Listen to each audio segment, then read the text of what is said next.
First Devaraje Gowda ಯಾರು ಭೇಟಿ ಮಾಡಿದ್ದ ನನಗೆ ಗೊತ್ತಿಲ್ಲ. ನಮ್ಮ ಸ್ಪೋಕ್ಸ್ಮನ್ ಹೇಳೋರೆ ಮುಂಚಿತವಾಗಿ ಕುಮಾರಸ್ವಾಮಿನ ಭೇಟಿ ಮಾಡಿದ್ರು, ತಿರ್ಗಾ BJP ಅವ್ರಿಗೆ ಕೊಟ್ಟಿದ್ರು ಅಂತ. ನಾವು ಮಾಡಬೇಕು ಅಂದಿದ್ರೆ ನಮ್ಗೆ ಗೊತ್ತಿತ್ತು ಹೆಂಗೆ ಮಾಡಬೇಕು ಅಂತ. ನಾವು ಅಂಥ ಕೆಲಸಕ್ಕೆ ಅವಶ್ಯಕತೆ ಇಲ್ಲ.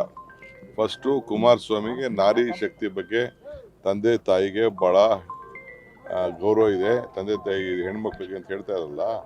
ಫಸ್ಟು ಯಾರು BJP ಅವರು ಹೇಳ್ತಾ ಇದ್ದಾರೆ, ಮೊದಲು ಹೋಗಿ ಆ ತಾಯಂದಿರಿಗೆಲ್ಲ ಹೋಗಿ ಗೌರವ ಕೊಟ್ಬಿಟ್ಟು ಸಾಂತ್ವನ ಹೇಳಿ ಅವ್ರಿಗೆ ಧೈರ್ಯ ತುಂಬುವಂಥ ಕೆಲಸ ಫಸ್ಟು BJP ಅವರು ಜನತಾದಳದವರು ಫಸ್ಟ್ ಮಾಡಲಿ, ಆಮೇಲೆ ಮಾತಾಡ್ತಾರೆ. ಯಾವ ನಾಯಕ ಅಂತಾರೆ ಹೇಳಲಿ, ಮಾತಾಡ್ತೀನಿ.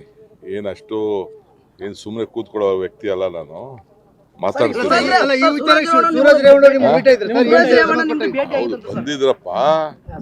ಬಂದಿದ್ರು ಅವ್ರನ್ನೇ ಕೇಳಿ, ಏನ್ ಭೇಟಿ ಆಗಿದ್ರು ಅವ್ರನ್ನೇ ಕೇಳಿ. ನ್ಯೂಸ್ ಫಸ್ಟ್ ನಿರ್ಭೀತಿಯಿಂದ ನಿಮ್ಮ ಪರವಾಗಿ.